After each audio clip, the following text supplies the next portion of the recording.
మీకు తెలిసిన ప్రపంచంలో మొట్టమొదటి పుస్తకం ఏది? ప్రపంచంలో మొట్టమొదటి పుస్తకం ఏది? ప్రపంచంలో ఒక పుస్తకం ఉంది, దాని పేరు బ్రిటానికా ఎన్సైక్లోపీడియా, విజ్ఞాన సర్వస్వ గ్రంథం. ఆ గ్రంథము మనం రాసింది కాదు, భారతీయులు రాసింది కాదు. ప్రపంచంలో ఉండేటువంటి గొప్ప తత్వవేత్తలు అందరూ అందులో కొన్ని ఇమిడిచారు.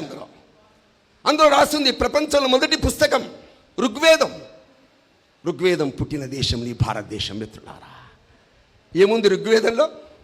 ప్రపంచంలో ఉండేటువంటి ప్రజలందరినీ, ఓ హిందువులారా, ఓ ముస్లిములారా, ఓ క్రైస్తవులారా, ఫలానా కులస్తులారా అని ప్రపంచ ప్రజల్ని సంబోధించలే. ఆ పుస్తకంలో ఏమని సంబోధించారు? సంగచ్చద్దం సంబద్ధం సంభో మనాంసి జానతాం.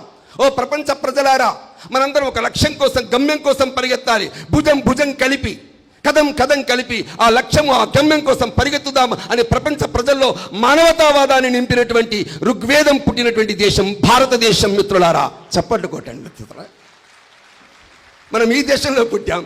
మనం చెప్పుకునేటువంటి గ్రంథాలు, మనం చెప్పుకునేటువంటి మహనీయులు, వాళ్ళ యొక్క జీవితంలో ఉండే కొన్ని గాథలు, కథలు వింటుంటే హృదయం స్పందించి చప్పట్లు కొట్టడం అనేది ఒక ఆనవాయితీ. నా కోసం చప్పట్లు కొట్టద్దు.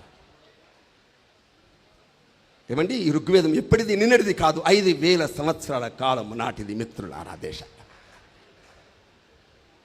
1947 దేశానికి స్వాతంత్రం వచ్చిన తర్వాత మొదటి ప్రధానమంత్రి ఎవరండి? జవహర్లాల్ నెహ్రూ దేశానికి ప్రధానమంత్రి. ఎన్నేళ్ళు పరిపాలించాడు? 18 ఏళ్ళు పరిపాలించాడు. మీరు చెప్పండి, ఏదైనా గ్రామంలో నెహ్రూ విగ్రహం కనబడుతుందా? నేను నెహ్రూ అనుచరుణ్ణి అని చెప్పుకునే వాళ్ళు ఎవరైనా ఉన్నారా? నెహ్రూలాగా వేషం వేసి గులాబీ పువ్వు పెట్టుకుని ఏమండి పిల్లల్ని ఎత్తుకుని ముద్దాడే దృశ్యాలు కనిపిస్తున్నాయా? ఏమండి, 18 ఏళ్ళు ఏలిన ప్రధానమంత్రిని ఈ దేశం కానలేదండి. ఈ దేశ ప్రజలు గుర్తుపెట్టుకోలే. కానీ ఎవరిని గుర్తుపెట్టుకున్నారు దేశంలో మిత్రమా? 18 లక్షల సంవత్సరాల క్రితం, ఇప్పుడు కాదు, 18 లక్షల సంవత్సరాల క్రితం భూమి మీద నడిచిన రాముణ్ణి గుర్తుపెట్టుకున్న దేశం భారతదేశం. మిత్రులారా, రాముడు అంటే హిందువుల దేవుడు అని అనుకుంటున్నారు మీరంతా. కాదు సుమా, రాముడు అంటే హిందువుల దేవుడు కాదు.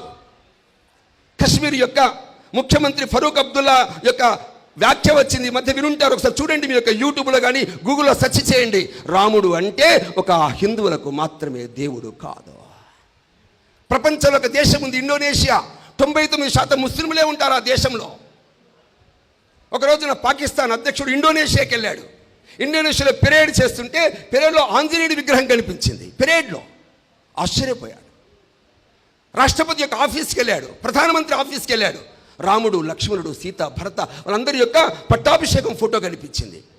అప్పుడు అధ్యక్షుడు అడిగాడు, నువ్వు ముస్లిం, నేను ముస్లిం, నువ్వు రాముడిని ఎందుకు పూజిస్తున్నావు? ఆంజనేయుని విగ్రహం ఎందుకు పెట్టుకున్నావు?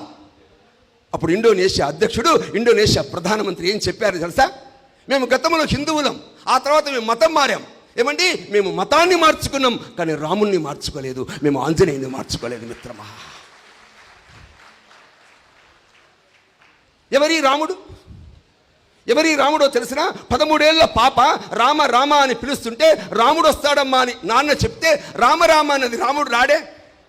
23, 33, 43, 53, 93 ఏళ్ల వయస్సులో రామ అంటే కొండలు కోణలు ప్రతిధ్వనిస్తుంటే రాముడు వచ్చి ఆ శబరి దగ్గర ఎంగిలి రేగు పండ్లు తిని ఏమండి శబరిని మాతగా తల్లిగా భావించిన రాముడు పుట్టిన దేశం భారతదేశం. మిత్రులారా, రాముడు అడిగాడా శబరిని, శబరి నీ క్యాస్ట్ ఏంటి? రేగు పండ్లు పెడుతున్నావు బాగానే ఉంది, నీ క్యాస్ట్ ఏంటి అడిగాడా? ఏమండి, 18 లక్షల క్రితం ఏమండి మన రామాయణంలో నీ కులము గురించి ప్రస్తావన లేదు సమాజంలో. మిత్రులారా, అడవికి రాజైనటువంటి గుహుడు రామ లక్ష్మణ సీతల్ని గంగానది దాటించాడు. నదిని దాటించిన గుహుని ఆలింగనం చేసుకున్నాడు. మీకు తెలిసిన ప్రేమకి సంకేతంగా ఆ గుహుణ్ణి అయోధ్యలో పట్టాభిషిక్తుడై రారాజుల వరుసలో గుహుణ్ణి కూర్చోపెట్టుకున్న రాముడు పుట్టిన దేశం భారతదేశం. మిత్రులారా, తండ్రి చనిపోతే పెద్ద కొడుకుగా అంత్యక్రియలు చేయాలి, కానీ చెయ్యలే, అడవిలో ఉండిపోయాడు. కానీ సీతను ఎత్తుకుపోతున్న వేళ రావణాసుడితో యుద్ధం చేసిన జటాయు అనేటువంటి నీచమైన జన్మలో పుట్టిన పక్షి చచ్చిపోతే ఆ పక్షిని ఓదార్చి ఆ పక్షిని తన తొడపైన కూర్చోబెట్టుకుని ఆ పక్షికి తండ్రి కంటే మించిన శ్రాద్ధ కర్మలు చేసిన రాముడు పుట్టిన దేశం భారతదేశం. మిత్రులారా, రాముడి తండ్రి దశరథుడికి ఎన్ని భార్యలు, ఎంతమంది భార్యలు? 200, 300, 400, 1000 ఎంతమంది భార్యలు ఉండి ఉంటారు? ఏమండి, రాముడు ఇంకొక పెళ్లి చేసుకుంటే ఎవరు అడిగేవాళ్ళు? ఎవరు అడిగేవాళ్ళు?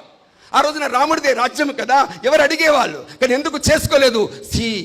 స్త్రీ అంటే, మహిళ అంటే భోగ వస్తువు కాదు, అనుభవించేది కాదు.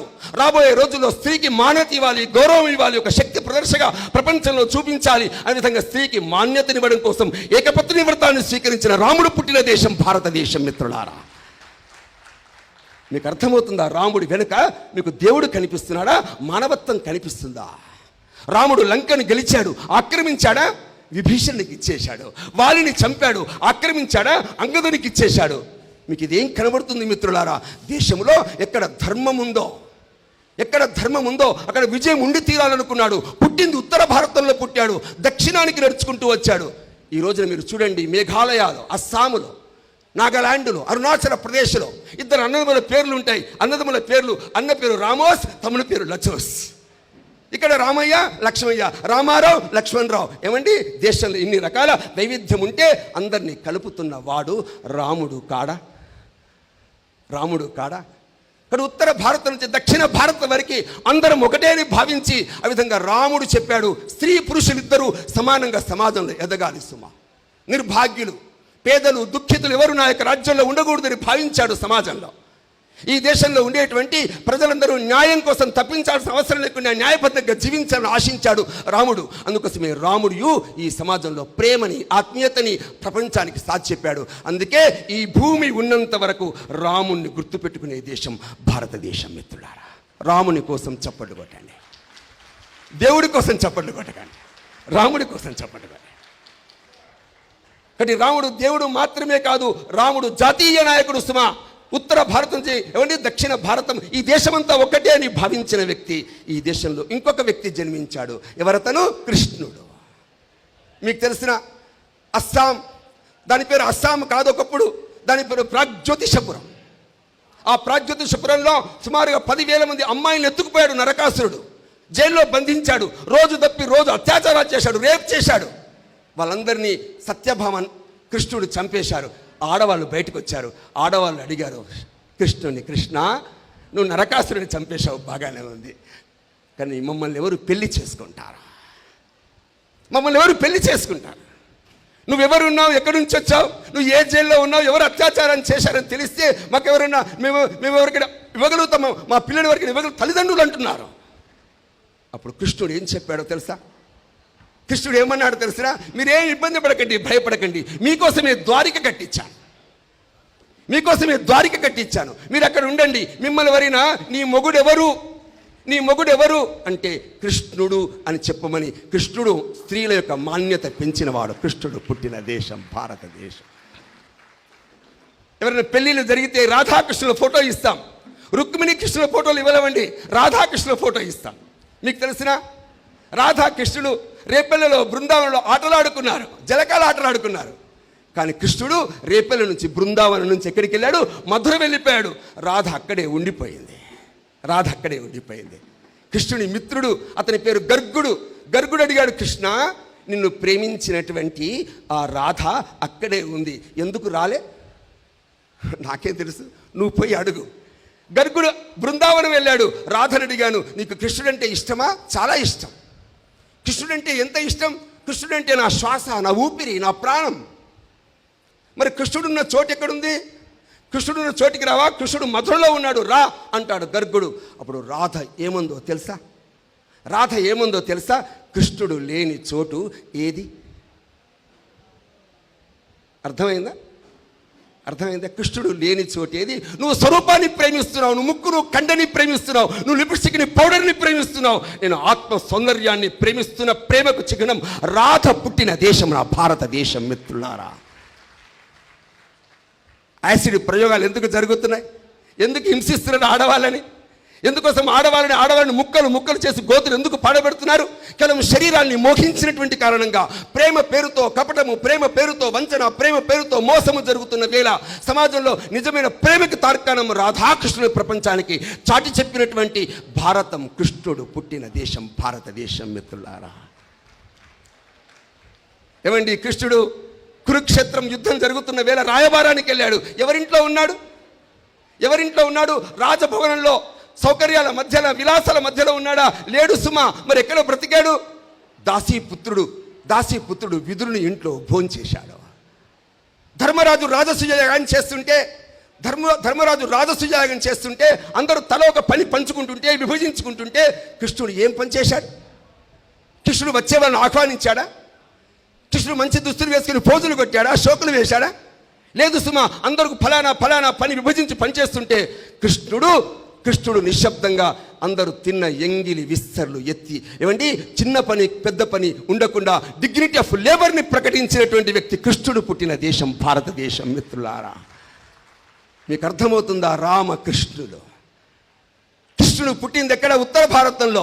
ఇల్లు ఎక్కడ కట్టుకున్నాడు? పశ్చిమంలో, గుజరాత్లో. ఎక్కడికి వెళ్ళి పెళ్లి చేసుకున్నాడు? అరుణాచల్ ప్రదేశ్లో పడమరికి వెళ్ళి, తూర్పుకి వెళ్ళి పెళ్లి చేసుకున్నాడు.